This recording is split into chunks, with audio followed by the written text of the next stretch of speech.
Break બાદ આપનું સ્વાગત છે। બ્રેક પહેલા જે રીતે ચર્ચા થઈ રહી હતી, અત્યારે વોટિંગ જે છે તે 10 વાગ્યા સુધીના જે આંકડા હતા તે 15% સુધીના હતા, પરંતુ લગભગ 11 સુધીમાં 19% જેટલું અંદાજિત થઈ શકે છે। એટલે ઓવરઓલ જે સવારે અપેક્ષા હતી તે પેસમાં નથી જોવા મળી રહ્યું। જો કે તમામ લોકો જ્યારે મતદાન કરવા પહોંચ્યા ત્યારે નાયબ મુખ્યપ્રધાન નીતિન પટેલ પણ પોતાના મતાધિકારનો ઉપયોગ કર્યો કડી ખાતે, અને તેઓ તેમના પરિવાર સાથે સમર્થકો સાથે મતદાન કરવા માટે કડી ખાતે પહોંચ્યા હતા। વિજય રૂપાણીએ રાજકોટમાં મતદાન કર્યું અને નીતિનભાઈએ પોતાના વિસ્તાર કડીમાં આજે મતદાન કર્યું હતું। તમામ રાજનેતાઓથી લઈને અભિનેતાઓની વાત હોય, ક્રિકેટર્સની વાત હોય, તમામ પોતાના બિઝી શેડ્યુલમાંથી પણ સમય કાઢીને આજના દિવસની ઉજવણી કરી રહ્યા છે, કારણ કે આ સૌથી મોટો પર્વ ભારત માટે, સૌથી મોટી લોકશાહી માટે આ સૌથી મોટો તહેવાર છે કે જેનો દરેકે લાભ લેવો જોઈએ। આજે રજાનો દિવસ છે, પરંતુ રજાના દિવસમાં સૌથી પહેલું કામ એ મતદાનનું હોવું જોઈએ। ત્યારબાદ આપ દિવસભરના કોઈ પણ કામ કરી શકો, કારણ કે 5 વર્ષમાં જે દેશનું ભવિષ્ય નક્કી થશે તે નક્કી કરવાવાળો દિવસ આજનો દિવસ છે। શહેરી વિસ્તારોમાં એકંદરે ઓછું મતદાન થઈ રહ્યું છે, રૂરલમાં વધારે મતદાન થઈ રહ્યું છે તેવા હાલના આંકડા જોવા મળી રહ્યા છે। છોટાઉદેપુરમાં 11.19 અને પાટણમાં 12% જેટલું મતદાન છે। અલગ અલગ આંકડા મેં આપને બતાવી રહ્યા છે। કચ્છમાં જે છે તે 15% છે, પંચમહાલમાં 10% જેટલું મતદાન, એટલે ધીમી ગતિએ મતદાન થઈ રહ્યું છે।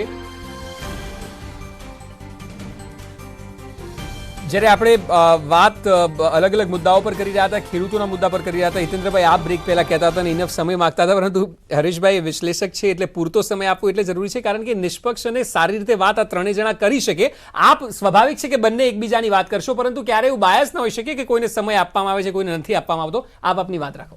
વીજળીની વાત કરતા હતા હરીશભાઈ, મને વીજળી માટે એવું કહેવું પડે કે 2000ની સાલમાં ગુજરાતમાં 7000 મેગાવોટ વીજળીનું ઉત્પાદન થતું હતું, આજે 26000એ પહોંચાડ્યું છે।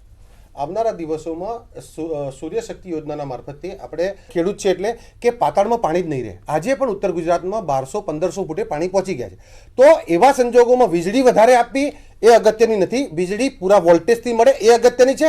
અને એટલે આવા શબ્દો બોલવામાં સારા લાગે છે, પરંતુ લોકો આ બધી વાતો સારી રીતે જાણે છે, સમજે છે, અને એટલે આવા પ્રકારના શબ્દો વાપરવાથી કઈ બહુ મોટો ફાયદો થઈ જાય એ બહુ માનવામાં આવતી વાત નથી। મારે આજ મુદ્દે એમાં એક વસ્તુ ઉમેરું, હું મંદિરમાં જાઉં તો જ ધાર્મિક, એટલે હું જો એમ બોલું હું રાષ્ટ્રવાદી છું તો જ રાષ્ટ્રવાદી। હું દર વર્ષે નિયમિતપણે મારે સેલેરીમાંથી ટેક્સ ભરતો હોય તો હું રાષ્ટ્રવાદી નહીં, હું ટેક્સ ઇવેઝન નથી કરતો। ટેક્સ ઇવેઝન કરે પણ જો એમ કે હું રાષ્ટ્રવાદી છું તો એ રાષ્ટ્રવાદી, પણ જે ઓનેસ્ટીથી ટેક્સ ભરે પણ એ જો જાહેરમાં બોલે નહીં કે હું રાષ્ટ્રવાદી તો એ રાષ્ટ્રવાદી નહીં। આ વ્યાખ્યા કેવી? હા, એટલે એને લઈને સવાલ ચોક્કસ અને ડિબેટ અનેકવાર થઈ ચૂકી છે, પરંતુ રસિકભાઈ મારે આ વારંવાર ચર્ચા આવી છે।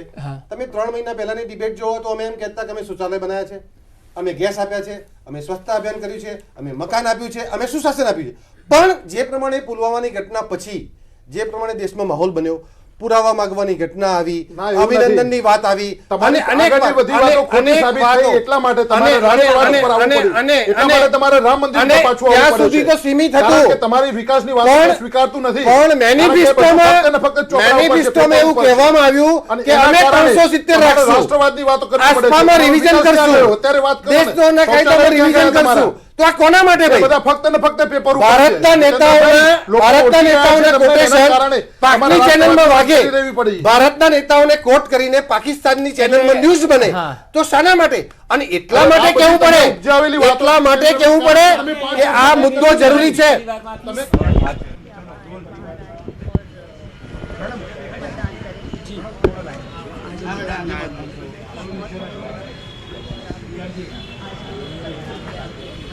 આજ ડેમોક્રેસીનું એક મોટું દિવસ છે।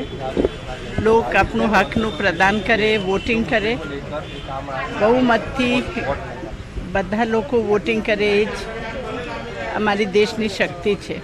આ લોકશાહીમાં લોકનું મતદાન કરવાનું છું કે જરૂર મતદાન કરજો અને આપણા દેશના ભવિષ્ય માટે સારી રીતે વિચાર કરીને મતદાન કરજો।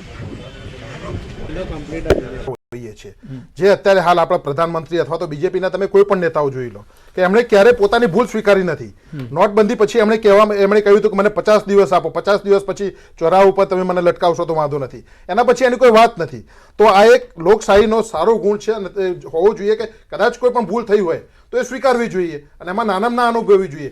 જ્યારે અત્યારે હાલ જે મિથ્યાભિમાનમાં રચી રહી છે કે બીજેપીની પાર્ટી, અને અત્યારે તમે જોયું હમણાં હિતેન્દ્રભાઈ વાત કરતા હતા કે અત્યારે હવે ખેડૂતોને સમજાવી રહ્યા છે કે તમને 8 કલાક વીજળી આપવામાં આવે છે પૂરતી છે. એ પોતે એક ખેડૂત નેતા છે અને તો પણ જે એમણે વાયદો, તો પછી તમે શું કરવા 14 કલાકનો વાયદો કર્યો હતો? તો એ તમે પહેલાં તો કહેવાની જરૂર છે. બીજું યુરિયા ખાતરની વાત કરતા હતા તો યુરિયા ખાતરની થેલી કેમ નાની કરી દીધી, એનો ખેડૂતોને જવાબ આપવાની જરૂર છે. પણ આ બધું નહીં કહે. અને અત્યારે હાલ જે 2000 રૂપિયાના હપ્તા આપે છે એમાંથી ફક્ત ચા આવી રહી છે એની વાત કરે છે. જ્યારે અમે અત્યારે હાલ જો ખેડૂતોને જે દેવા માફીની જે વાત કરીએ છીએ એનું કારણ કે તમારી સરકારમાં તમે મોટી મોટી વાતો કરો છો પણ એ ફક્ત ને ફક્ત ચોપડે રહેલી છે અને એના કારણે ખેડૂતોની હાલત અત્યારે દયનીય બની ગઈ છે અને ખેડૂત દેવામાં ડૂબી ગયો છે. અને એટલા માટે અત્યારે દેશના ખેડૂતોને દેવા માફીની જરૂર છે. ચોક્કસપણે બીજા બધા જે પાયાની સુવિધાઓ આપવી જોઈએ, પણ એક વખત જે ક્યારે આપશો તમે?